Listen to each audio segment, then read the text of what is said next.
এখনো কাজের চাপ একদম কমেনি। আমি অনেক আপুদের ভিডিও দেখছি, তারা রোজার প্রস্তুতি জোরদারভাবে নিচ্ছে। অবশ্যই আমার আপুরা অনেক বেশি ইবাদত করবে এবং অনেক অসহায় মানুষের পাশে দাঁড়াবে। একে অন্যে হিংসা নাই, সব মানুষের ভালো চাই। হুজুর সাল্লাল্লাহু আলাইহি ওয়াসাল্লাম বলেন, যখন রমজানের প্রথম রাত্রি আসে তখন আল্লাহ পাক নিজের বান্দার দিকে রহমতের দৃষ্টি করেন এবং সমস্ত দোজখের দরজা বন্ধ করে দেন এবং সমস্ত শয়তানকে কয়েদ করেন। আসসালামু আলাইকুম, welcome back to my new video. সবার কি অবস্থা, কেমন আছেন? আশা করছি আল্লাহ তাআলার অশেষ রহমতে যে যেখান থেকে আমার আজকের ভিডিওটি দেখছেন সবাই অনেক বেশি ভালো আছেন। আমিও আলহামদুলিল্লাহ ভালো আছি। আজকে আবার নতুন একটি ভিডিও নিয়ে চলে আসলাম। আশা করছি সম্পূর্ণ ভিডিওটি জুড়েই থাকবেন। আজকে আমি অসম্ভব সুন্দর বাচ্চাদের একটি বেবি ড্রেস নিয়ে এসেছি, হাতের কাজ করা। এটা কিন্তু ফ্লেক্সিবল কাপড়ের উপরে করা। আপনারা সম্পূর্ণ ভিডিওটি জুড়ে থাকবেন। আমি কিন্তু আজকে এই কাজ করা শেষ করেছি, এখন সুতা কেটে নিচ্ছি, তারপর ওয়াশ করব, আয়রন করব, তারপর ডেলিভারি দিব আলহামদুলিল্লাহ। আমিও কিন্তু এই কাজের পাশাপাশি আম্মার সাথে রোজার প্রস্তুতি নিচ্ছি, যেহেতু রোজার মাস অনেক বেশি ইবাদত করতে হবে, যেন কাজ নিয়ে পড়ে থাকতে না হয়। তাই আমরা এত বেশি প্রস্তুতি নিচ্ছি বা আমার আপুরা এত বেশি প্রস্তুতি নিচ্ছে। আমরা যারা অনেক বেশি ইবাদত করার উদ্দেশ্যে রোজার মাসে যেন কাজ হালকা হয় সেই উদ্দেশ্যে এত বেশি প্রস্তুতি নিচ্ছি। আমাদের কিন্তু আরও একটি কথা মনে রাখতে হবে, আমাদের ঘরে যেই হেল্পিং হ্যান্ড আছে তাদের প্রতিও কিন্তু খেয়াল রাখতে হবে, তাদেরকেও কিন্তু ইবাদতের সুযোগ করে দিতে হবে। এত বেশি গুছগাছ না করলেই হবে এই মাসে, আমি মনে করি এত পরিপাটি না রাখলেও হবে। কারণ এত বেশি পরিপাটি, এত বেশি গুছানো তোমার কোনো কাজে আসবে না। একটা বছর অপেক্ষা করার পর একটা মাস পাওয়া যায়। আল্লাহ তাআলা বলতে থাকেন, এই এক মাসে তুমি অনেক বেশি ইবাদত করে নাও এবং অনেক বেশি সওয়াব কুড়িয়ে নাও। এই রমজান মাসে আল্লাহ পাক প্রত্যেক দিন 3 বার করে তার বান্দাকে বলতে থাকেন, এমন কোনো বান্দা আছে কিনা যে আমার নিকট কিছু চাইবে, আমি তাকে সেটাই দিব। কেউ আছে কিনা যে গুনাহ হতে তওবা করবে, আমি তাহার তওবা কবুল করব। এবং আরও কোনো বান্দা আছে কিনা যে আমার নিকট ক্ষমা চাইবে, আমি তাকে ক্ষমা করব। সুতা কাটা তো শেষ হলো, এবার এই যে দেখে নেন ফাইনাল লুক।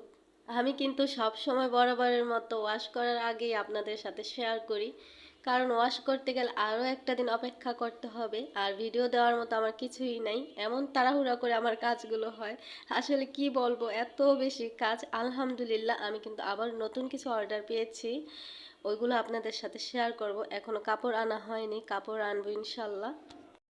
আমি অনেককেই বলতে শুনেছি, যদি আমার সামর্থ্য থাকতো তাহলে আমি অসহায় মানুষের পাশে দাঁড়াতাম। সেই অসহায় মানুষের সাথে আর আপনার সাথে তুলনা করে দেখেন, তার থেকে আপনি আলহামদুলিল্লাহ অনেক বেশি ভালো আছেন। আপনার যেমন সামর্থ্য আছে আপনি সেখান থেকেই তার পাশে দাঁড়ানোর চেষ্টা করেন। কারণ যার পাশে দাঁড়াবেন তার বর্তমানটা চিন্তা করে দেখেন, তার ভবিষ্যৎ থেকে বর্তমানটা অনেক বেশি কঠিন। সে বর্তমান অতিবাহিত করে তারপর ভবিষ্যতে পা রাখবে। সামনে থেকে দেখতে জামাটা এত বেশি সুন্দর হয়েছে, আমি আসলে বুঝতেই পারছি না আমার ভিডিও কেন এমন হয়। ভিডিও করতে গেলে কালার অনেকবার চেঞ্জ হয়, কেমন যেন ঘোলাটে একটা কালার আসে, আমি বুঝি না কিছু। যেমনই হোক না কেন, আজকের বেবি ড্রেসটি কেমন হয়েছে, সুতা কম্বিনেশন কেমন হয়েছে, ছোট্ট একটি কমেন্ট করে জানাতে ভুলবেন না। সেটা ভালো হোক বা খারাপ হোক, ভালো হলে আলহামদুলিল্লাহ, খারাপ হলে আপনার এই ছোট্ট কমেন্ট থেকে আমি অনেক কিছু শিখতে পারবো।